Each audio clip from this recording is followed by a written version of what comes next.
ہم نے دیکھ لیا کہ وہ ہے اللہ تعالیٰ کا دین کو غالب کرنا، هو الذی ارسل رسولہ بالہدی ودین الحق لیظہرہ علی الدین کلہ ولو کرہ المشرکون۔ یہ ہم نے اسی سورہ توبہ کے کل رات ہم نے پڑھ لیا۔ مکی قرآن میں بھی اس کی وضاحت آ گئی تھی، اپنے رب کو بڑا کرنا ہے۔ اگلا سوال یہ ہے کہ یہ مشن کہاں تک، یعنی کس علاقے تک ہے؟ جیسے حضرت موسیٰ علیہ السلام کے بارے میں یہ بات واضح آ گئی کہ ارض المقدس تک ہے آپ کا یہ مشن، یعنی آپ نے ارض مقدس میں یہ کام کرنا ہے۔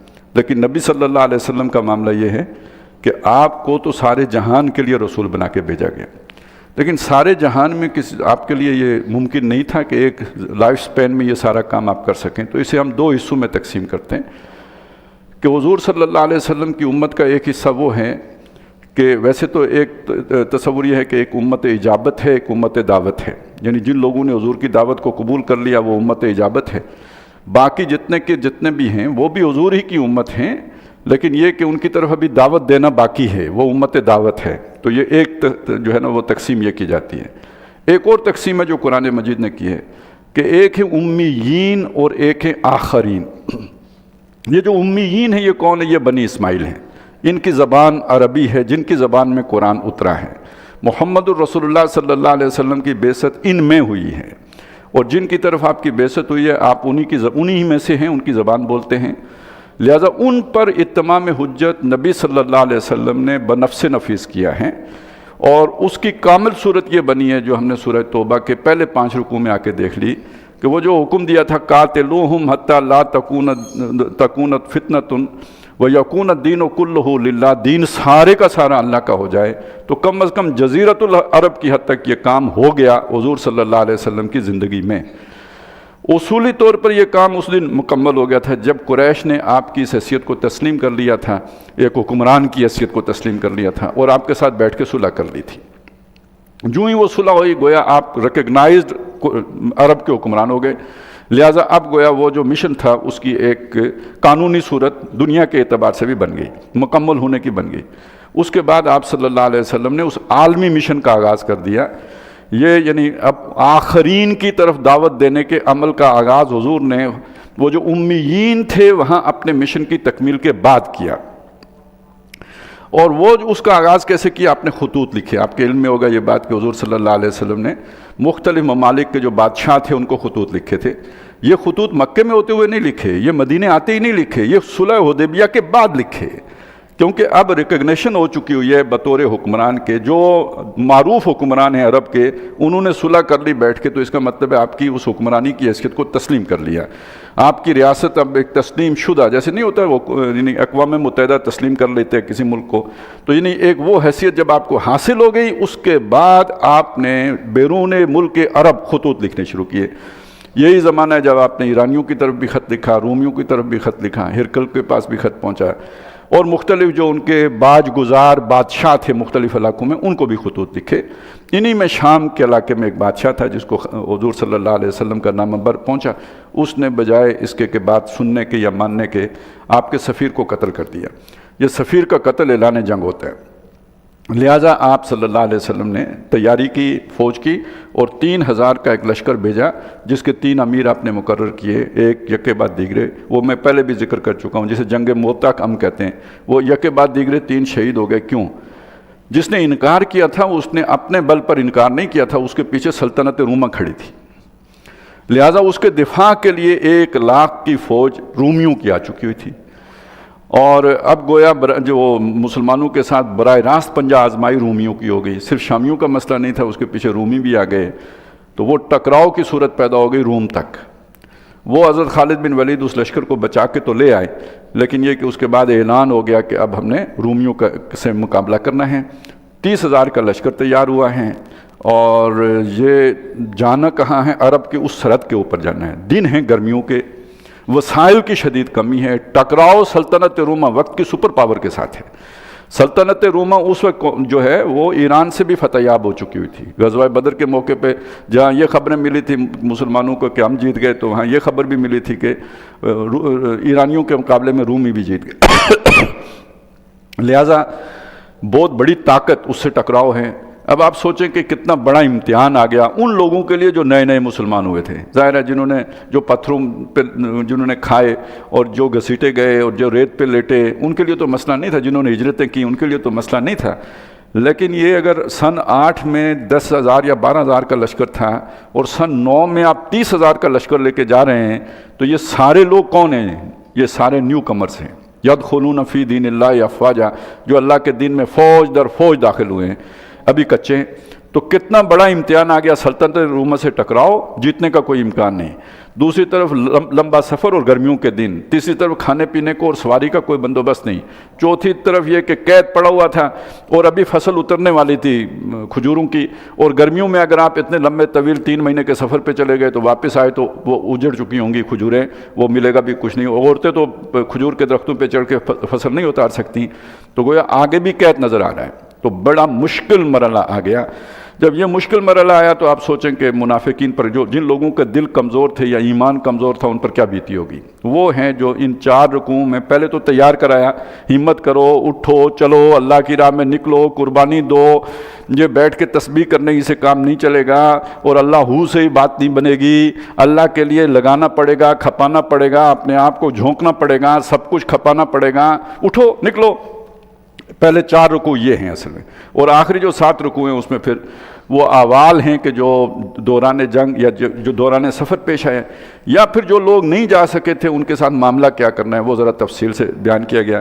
آخر میں جا کے بتایا گیا کہ مسلمان کا اللہ کے ساتھ معاہدہ اصلاً ہے کیا، وہ ایاک نعبد و ایاک نستعین کا بنیادی طور پہ مطلب کیا ہے، یہ جا کے جو ہے نا 2 آیتوں میں اللہ نے کھول کے بتا دیا وہ ساری بات. اچھا، یہ تو ساری ایک رخ ہو گیا نا. آزمائش بہت بڑی آ گئی، لیکن اصلاً ہوا کیا؟ جنگ ہی نہیں ہوئی. جن سے لڑنے گئے تھے وہ رفو چکر ہو گئے. 2-3 اس کے پیچھے وجوہات ہو سکتی ہیں. پہلی وجہ تو یہ تھی کہ ہرکل جو تھا بادشاہ روم کا، وہ خود عالم بھی تھا، بہت بڑا عالم تھا. اسے اندازہ ہو گیا کہ یہ آپ صلی اللہ علیہ وسلم وہی نبی آخر الزماں ہیں کہ جن کی خبریں ہماری کتابوں میں موجود ہیں. 2 اسباب بنے اس کے. ایک سبب تو یہ تھا کہ جو حضور صلی اللہ علیہ وسلم کا خط جب گیا ہے روم میں اس کے بعد صلح حدیبیہ کے بعد، تو اسی موقع پہ عرب کا ایک تجارتی قافلہ بھی وہاں پہ گیا ہوا تھا. اس نے احوال جاننے کے لیے اس قافلے کو بولا. ابو سفیان اس کے جو ہے نا وہ سربراہ تھے. تو ان سے جب پوچھا، سوالات کیے، اور وہ سوالات اس طرح کر رہا تھا، قرید رہا تھا کہ جس سے دربار والوں کو بھی پتہ لگ جائے کہ یہ وہی نبی ہیں جن کا ہم ذکر کیا کرتے تھے. لیکن یہ کہ وہ دربار والوں کے رنگ اس نے دیکھا کہ وہ نہیں ہے، وہ مطلب حمایتی نہیں ہو سکتے، تو وہ انکار کر گیا. نہیں مانا، ایمان نہیں لایا. خط کا جواب دے، تحفے بھیجے، لیکن یہ کہ وہ ایمان لانے سے محروم رہ گیا. تو اس کے دل میں تو بات آ چکی تھی نبی ہے. دوسری بات یہ کہ جس طرح 3,000 کا لشکر لڑا تھا 1 لاکھ یا 2 لاکھ کے لشکر سے، وہ خبریں بھی تو اس کے پاس پہنچ چکی ہوگی نا. اس کی انٹیلیجنس نے بتایا کہ وہ کیسے بے باک لوگ ہیں، کتنے ایثار اور قربانی اور بہادر اور دلیر لوگ ہیں، اور کیسے لڑاکے ہیں. تو اس سے بھی اسے اندازہ ہو گیا کہ یہ ہمارا مقابلہ جو ہے نا نبی سے ہے، اور نبی سے کوئی جیت نہیں سکتا. لہٰذا وہ طرح دے گیا، مقابلے پہ آیا ہی نہیں. آپ نے وہاں پہ قیام فرمایا تبوک میں، اور ارد گرد کے جو قبائل تھے ان کو اسلام کی دعوت دی. گویا مسلمانوں کی ایک دھاک اس پورے علاقے کے اوپر بیٹھ گئی. اسے ایک اور طریقے سے سمجھیں، جو بڑا وہ جو جیسے آپ مدینہ تشریف لائے تو مدینہ کو مرکز بنایا، اور جزیرۃ العرب کی طرف آپ نے جو ہے نا اپنی مہم جوئی شروع کی. نتیجے میں پورے جزیرۃ العرب میں اللہ کا دین غالب ہو گیا. اب یہ پورا عرب گویا مرکز ہے. اب باقی دنیا کی طرف آپ نے دین کے لیے جو ہے نا وہ پیش قدمی کرنی ہے، جو جاری رہی حضرت عمر کے دور میں بھی، حضرت عثمان رضی اللہ تعالیٰ عنہ کے دور میں بھی. تو یہ در حقیقت اسے یوں سمجھیے کہ پہلا مرکز وہ ہے جو مدینہ ہے، جس کو بنیاد بنا کر پورے عرب میں دین غالب کیا، اور پھر پورے عرب کو مرکز بنا کر باقی طرف اس کی جو ہے نا توسیع ہوئی ہے، ایکسٹینشن ہوئی ہے. ایران تک آئے، اور وہ جو ہے نا افریقہ تک گئے، روم تک یعنی اسپین تک پہنچے مسلمان. یہ سارا در حقیقت اس نبوی مشن کا یوں سمجھیے کہ تقاضا ہے.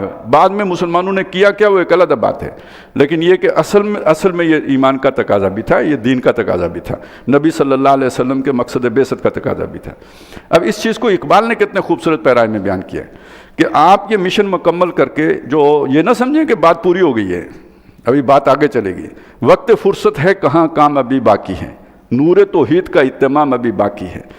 اس کا ایک نقشہ ہے جو غزوہ احزاب میں، جو سورہ احزاب ہم پڑھیں گے تو وہاں سامنے آئے گا کہ جب مشرکین کے لشکر واپس پلٹ گئے، وہ ناکام اور نامراد واپس چلے گئے، تو نبی صلی اللہ علیہ وسلم اسلحہ اتار رہے تھے، جو بھی جنگی سامان اپنے ساتھ تھا، تو ریلیکس کرنے کے لیے. تو حضرت جبریل آ گئے اور انہوں نے کہا نہیں، ہم نے تو اسلحہ ابھی نہیں اتارا، ابھی جنگ جاری ہے، اب آپ نے بنو نذیر کے جو وہ ہیں قبیلہ اس کے اوپر چڑھائی کرنی ہے، بنو قریظہ ان کے اوپر آپ نے چڑھائی کرنی ہے. تو وہ پھر اسی حالت میں مسلمان دوبارہ ایک نئے حملے کے لیے وہ بنو قریظہ کی گڑیوں کی طرف چلے گئے. اس سے آپ یہ بات سمجھ لیجئے کہ جو وہ نقشہ ہے نا کہ ایک آپ نے یہ سمجھا کام ختم ہو گیا، نہیں، ختم نہیں ہوا، کام آگے چل پڑا. اسی طرح جزیرۃ العرب میں دین کے غالب ہونے کا مطلب یہ نہیں ہے کہ کام ختم ہو گیا، کام اب شروع ہوا ہے. اب عالمی وہ جو بھی دین کے غلبے کی جدوجہد کا آغاز یہاں سے ہو رہا ہے. تو یہ جو آخری یہ 11 رکوع ہیں، یہ در حقیقت اس سے بھی متعلق ہے. اب اس کا آغاز یعنی مسلمانوں کو وہی ترغیب دینے سے ہے، وہ شوق دلانے سے ہے، اٹھو ہمت بڑھانے سے ہے. تو فرمایا یا ایھا الذین آمنوا، ہے وہ لوگوں جو ایمان لائے ہو، ما لکم کیا ہو گیا تمہیں، اذا قیل لکم جب تم سے کہا گیا، انفروا فی سبیل اللہ کہ اللہ کی راہ میں نکلو، اٹھو چلو تبوک میں چلتے ہیں، اثاقلتم الی الارض تم زمین کے ساتھ بوجھل ہو گئے، بھاری ہو گئے. تو جیسے ہم کہتے ہیں قدم من کے ہو گئے، تو گویا تمہارے قدم من کے ہو گئے. ارضیتم بالحیات الدنیا من الآخرہ، کیا تم آخرت کو چھوڑ کے دنیا کی زندگی پر راضی ہو کے بیٹھ گئے ہو. یہ تو ایک امتحان مسلسل ہے، جو مسلسل ہے، تو ایک کے بعد دوسرا امتحان آتا رہے گا، تو تم بیٹھ نہیں سکتے، تمہیں مسلسل حرکت کرنی ہے. فما متاع الحیات الدنیا فی الآخرۃ الا قلیل، تو یہ جو دنیا کی زندگی کا سامان ہے یہ آخرت کے مقابلے میں کچھ بھی نہیں ہے مگر تھوڑے دنوں کا برتنا ہے. جو بھی عیاشی وغیرہ ہے تھوڑے دنوں کی ہے، اس کے بعد مر جانا ہے. اب یہ جو ہم نے سورہ آل عمران میں پڑھا تھا نا کہ وَمَا الْحَيَاةُ الدُّنْيَا إِلَّا مَتَاعُ الْغُرُورِ، اگر آپ سے یہ سمجھتے ہیں کہ دنیا کی زندگی دھوکے کا سامان ہے، تو پھر وہ جو سامان ہے عارضی نہیں پکا، اس کے لیے پھر نکلنا پڑے گا، اسے چھوڑو. اِلَّا تَنْفِرُوا، اگر تم نہیں نکلو گے، يُعَذِّبْكُمْ عَذَابًا عَلِيمًا، اللہ تعالیٰ تمہیں دردناک عذاب دے گا، یعنی پھر کوئی سزا ملے گی، کوئی مصیبت آئے گی تم پر، کوئی فتنے میں پڑو گے. اور ایک بات اور بھی ہوگی، وَيَسْتَبْدِلْ قَوْمًا غَيْرَكُمْ، تمہیں تبدیل کر دے گا دوسری قوم سے، تم سب کو. یہ جو مضمون آیا تھا سورہ مائدہ میں، یا ایھا الذین آمنوا من یرتد منکم عن دینہ فسوف یأتی اللہ بقوم یحبہم ویحبونہ، اگر تم اللہ کی محبت میں اللہ کی راہ میں نہیں نکلو گے، اللہ تعالیٰ تمہیں ہٹا کے ان کو لے آئے گا جن سے اللہ محبت کرتا ہوگا اور وہ اللہ سے محبت کرتے ہوں گے. لا تضروہ شیئا، جب اللہ ایسا کرے گا تو تم اس کا بگاڑ کچھ نہیں سکو گے، کوئی احتجاج کرنا اور کوئی شور شرابہ کرنا تمہارے کسی کام نہیں آئے گا. واللہ علی کل شیء قدیر، اور اللہ ہر شے کر سکتا ہے، یعنی تمہیں تبدیل بھی کر سکتا ہے. یہ مضمون قرآن مجید میں جا بجا آیا ہے، سورہ محمد کے آخر میں بھی آیا ہے کہ اگر تم نے روح گردانی کی فَإِن تَوَلَّيْتُمْ، اگر تم نے جو ہے نا وہ فَإِن تَوَلَّوْا يَسْتَبْدِلْ قَوْمًا غَيْرَكُمْ، تمہیں بدل کے دوسری قوم لے آئے گا. اور ہوا بھی. یہ جو سلطنت عثمانیہ کس کی جگہ پہ آئی تھی؟ عربوں کو ہٹا کر اس کی جگہ پہ یہ ترک آئے تھے نا. إِلَّا تَنْصُرُوهُ، اگر تم نے اس کی مدد نہ کی، کس کی؟ محمد صلی اللہ علیہ وسلم. اب یہ دیکھیں سورہ اعراف میں جو ہم نے پڑھا نا، فَالَّذِينَ آمَنُوا بِهِ وَعَزَّرُوهُ وَنَصَرُوهُ، جنہوں نے ان پر ایمان لایا، توقیر و تعظیم کی، ان کی نصرت کی. تو نصرت کا مطلب کیا ہے؟ ان کی راہ، ان کے ساتھ شامل ہو کے جنگ کرنا، ان کا ساتھ دینا، ان کی معیت میں نکلنا. تو اگر تم نے ان کی مدد نہ کی اس موقع پر، فقد نصرہ اللہ، تو اللہ اس کی مدد کر چکا ہے. اذ اخرجہ الذین کفروا، جب اس کو نکال دیا تھا کافر لوگوں نے، یعنی جب مکے سے نکلے تھے ہجرت کے لیے تو ظاہر قتل کا فیصلہ ہو چکا ہوا تھا، وہاں سے نکلنا اللہ کی مدد کے بغیر ممکن نہیں تھا. ان کی آنکھوں میں دھول جھونک کے گویا وہ انہیں نظر نہیں آیا صاف، ان کے بیچ سے نکل گئے. پھر یہ کہ جب آپ غار ثور میں تشریف فرما تھے تو وہاں پہ تو وہ کھوجی پہنچ گئے تھے، اور حضرت ابو بکر صدیق رضی اللہ تعالیٰ نے فرمایا تھا کہ اگر انہوں نے نیچے بھی دیکھا نا، اپنے پاؤں کی طرف بھی دیکھا تو ہم نظر آ جائیں گے. تو حضور نے فرمایا تھا لا تحزن ان اللہ معنا، آپ غم نہ کرو، اللہ ہمارے ساتھ ہے. یہ اس واقعے کی طرف اشارہ ہے. اور وہاں مدد کیسے آئی تھی کہ وہ جو رستہ تھا اس کے اوپر وہ جو ہے نا وہ مکڑی نے آ کے جالا بن دیا، کسی کبوتر نے آ کے انڈے دے دیے. انہوں نے کہا یار یہاں سے کوئی گزرا ہوتا تو یہ جالا تو ٹوٹا ہوتا ہے. تو الٹا شاید کھوجی کو ڈانٹا ہو کہ بھائی تم کدھر میں لے کے آ گئے ہو. تو یہ اس طرح اللہ تعالیٰ نے ان کی مدد کی تھی. جب انہیں نکال دیا کافروں نے، ثانی اثنین، دو میں کا ایک تھا، دو تھے، دو میں سے ایک وہ تھے، ایک دوسرے ابو بکر تھے. اذ ہما فی الغار، جب وہ دونوں غار میں تھے، اذ یقول لصاحبہ، جب وہ کہہ رہے تھے اپنے ساتھی سے لا تحزن ان اللہ معانا، غم نہ کرو اللہ ہمارے ساتھ ہے، اور وہ غم یہی تھا کہ بھئی انہوں نے اور کوئی یعنی کوئی ڈر نہیں تھی، اصل مسئلہ یہ تھا کہ اگر انہوں نے دیکھ لیا تو نبی صلی اللہ علیہ وسلم آپ کی حفاظت کیسے ہوگی، تو یہ اگر نیچے بھی دیکھا تو انہوں نے ہمیں دیکھ لینا ہے، تو حضور نے فرمایا نہیں، اب یہ وہ ہم اسپیشل اللہ تعالیٰ کی پروٹیکشن میں ہیں، یہ دیکھ ہی نہیں سکتے ہمیں۔ فانزل اللہ سکینتہ علیہ، تو اللہ نے اس پر اپنی خصوصی جو ہے نا تسکین نازل فرمائی، وَأَيَّدَهُ بِجُنُودٍ لَمْ تَرَوْهَا، اور اس کی مدد کی ان لشکروں سے جو تمہیں نظر نہیں آ سکتے، اللہ کے لشکر ہیں انہوں نے مدد کی، وَجَعَلَ كَلِمَةَ الَّذِينَ كَفَرُوا السُّفْلَىٰ، اور بالآخر کافروں کا کلمہ نچلا ہو گیا، یعنی اس کے بعد ظاہر ہے غزوہ بدر ہوا، احد، پھر تلک الایام نداولها بین الناس، صلح حدیبیہ، پھر جا کے فتح مکہ، اور اب یہ جو 5 رکوع ہم نے پڑھے اس میں جا کے اعلان ہو گیا اللہ کا کلمہ بلند ہے اور اب کوئی مشرک جزیرۃ العرب میں نہیں رہ سکتا، تو کافروں کا کلمہ اب جا کے سرنگوں ہوا ہے۔ تو یہ پورا ایک عمل چلا ہے، تو لیکن کیا کس نے؟ یہ اللہ نے کیا۔ وَكَلْمَةُ اللَّهِ هِيَ الْعُلْيَا، اور اللہ کا کلمہ اونچا ہو گیا، اوپر ہے، واللہ عزیز حکیم، اور اللہ زبردست ہے اور حکمت والا ہے۔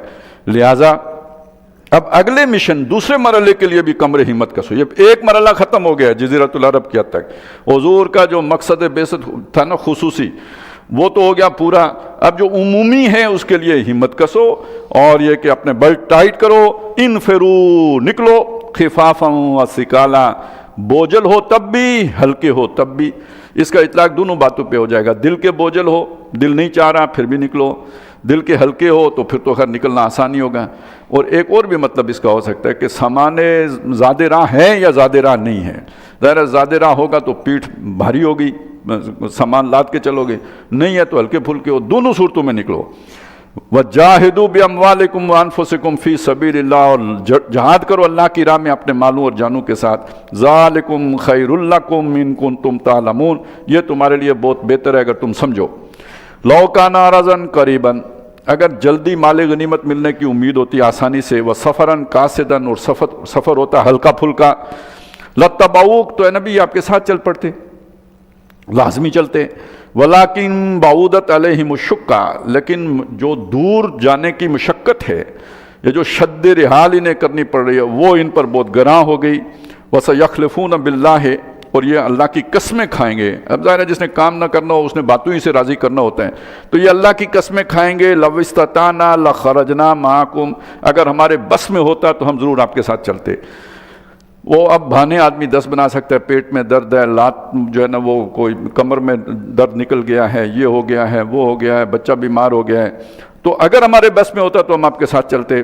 یہلکون انفسہم، بظاہر چلاکی کر رہے ہیں لیکن اپنے آپ کو ہلاکت میں ڈال رہے ہیں، اللہ کی راہ میں نہ نکل کر ہلاکت میں ڈالنا ہے۔ سورہ بقرہ میں ہم نے پڑھا تھا جو اللہ کی راہ میں خرچ نہیں کرتے ان سے اللہ نے کہا تھا وَلَا تُلْقُوا بِأَيْدِيكُمْ إِلَى التَّهْلُكَةِ، اپنے ہاتھوں سے اپنے آپ کو ہلاکت میں نہ ڈالو کنجوسی کر کے۔ یہاں اللہ کی راہ میں نہ نکل کر اپنے آپ کو ہلاکت میں گویا ڈال رہے ہیں۔ وَاللَّهُ يَعْلَمُ إِنَّهُمْ لَكَاذِبُونَ، اللہ کو معلوم ہے وہ جھوٹے ہیں۔ اف اللہ عنک، یہ حضور صلی اللہ علیہ وسلم سے بھی تھوڑا اللہ تعالیٰ نے اظہار خفگی کہہ لیجئے یا یہ کہہ لیں کہ اس طرز عمل کو پسند نہیں فرمایا۔ اللہ تعالیٰ آپ کو معاف کرے، بڑے پیار سے یہ بات جتلائی ہے، اللہ تعالیٰ آپ کو معاف کرے۔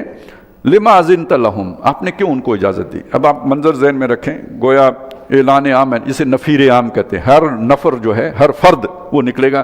آپ کہہ سکتے ہیں اس موقع پہ قتال فی سبیل اللہ فرض عین ہو گیا تھا، ہر آدمی نے نکلنا ہے اس کے لیے، کسی پر بھی اس کا فرضیت ساقط نہیں ہے۔ اب جو نہیں نکل سکتا اس نے آ کے اپنا عذر پیش کرنا ہے، میری ٹانگ ہی نہیں ہے، چلو وہ تو نظر آتا ہے نہیں ہے تو اس کو اجازت مل گئی، میرا یہ مسئلہ ہے۔ اسی میں جھوٹے بہانے بھی لوگ بنا رہے ہیں، تو وہ جو جھوٹے بہانے بنا رہے ہیں، ظاہر ہے ایک جو جہاندیدہ آدمی ہوتا ہے اسے پتہ لگ جاتا ہے کہ بھئی اس بہانے کے اندر کتنا وزن ہے، تھوڑے 4 سوال کرے تو بات کھل جائے گی، وہ جھوٹا ثابت ہو جائے گا۔ اسی جسے ہم کہتے ہیں برے کو گھر تک چھوڑ کے آنا۔ نبی صلی اللہ علیہ وسلم جس طرح کی بامروت شخصیت تھے، آپ نے یہ گوارا نہیں کیا کہ ایسے لوگوں کو مطلب جسے کہتے ہیں اریاں کیا جائے، ان کا جھوٹ واضح کیا جائے۔ جس نے آ کے جو بہانہ لگایا آپ نے کہا ٹھیک ہے بھائی تم نہیں چل سکتے نہ چلو۔ اس پہ اللہ تعالیٰ کہہ رہے ہیں لما اذنت لہم، آپ نے کیوں ان کو اجازت دے دی؟ حتی یتبین لک الذین صدقوا وتعلم الکاذبین، یہاں تک کہ آپ پر کھل جاتے وہ لوگ جو سچے ہیں اور جو جھوٹے ہیں۔ کیسے کھلتے؟ آپ اجازت نہ دیتے، جو بندہ سچا ہے اس کی ٹانگ ہے یا نہیں ہے وہ کہے گا ٹھیک ہے گھسٹ کے چلوں گا، آپ کہتے ہیں چلو تو میں چلوں گا، بس جتنا بھی چل سکا، جتنا مستطاعنا، جتنا ہمارے بس میں ہے اتنا ہم کریں گے۔ یا یہ کہ اس کی کوئی گھر میں واقعی کام ہے تو آپ کہیں نہیں اس کام سے زیادہ یہ کام اہم ہے، وہ پھر بھی چلے گا۔ لیکن جھوٹا آدمی پھر بھی نہیں چلے گا، کیونکہ وہ پھر دوڑ جائے گا، کہیں وہ ڈیزرٹر ہو جائے گا، شکل ہی گم کر لے گا، پھر حاضری ہی نہیں دے گا۔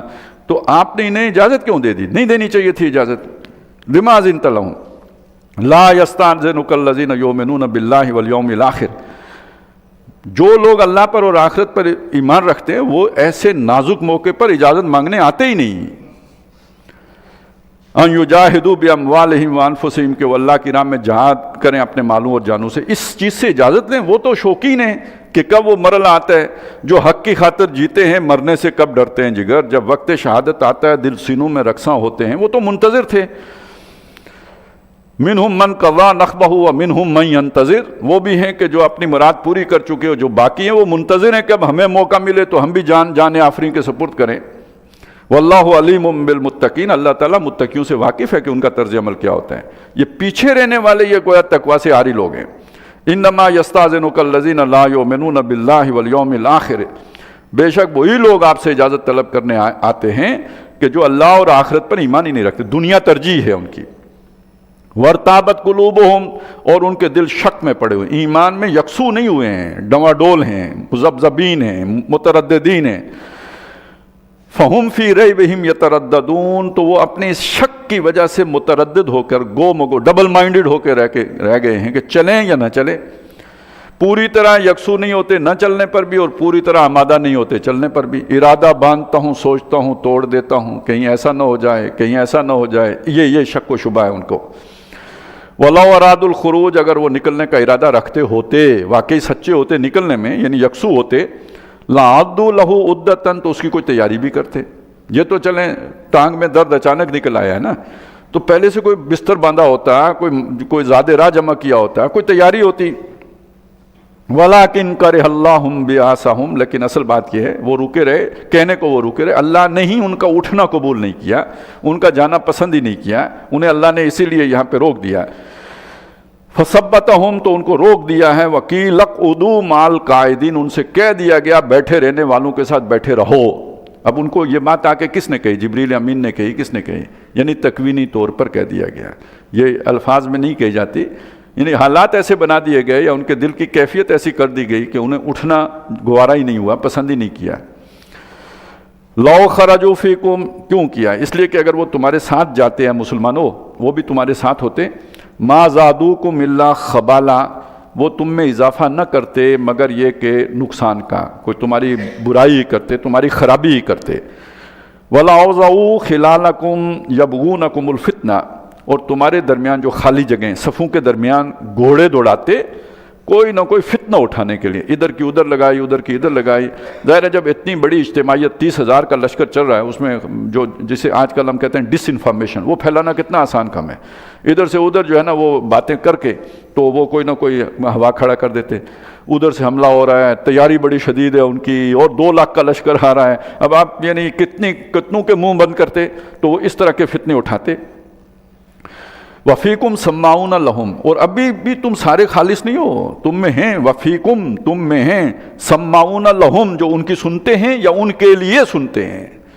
ان کی سنتے ہیں کا مطلب یہ ہے کہ ابھی چل دل تو نہیں ان کے ساتھ ہیں اور چل تمہارے ساتھ رہے ہیں، اور ان کے لیے سنتے ہیں کا مطلب جاسوس ہیں، خبریں ان کو پہنچاتے ہیں کیا ہوا، کہاں پہنچے، کیا صورتحال ہے، جسے ہم جاسوس کہتے ہیں۔ واللہ علیم بالظالمین، اور اللہ تعالیٰ ظالموں سے خوب واقف ہے۔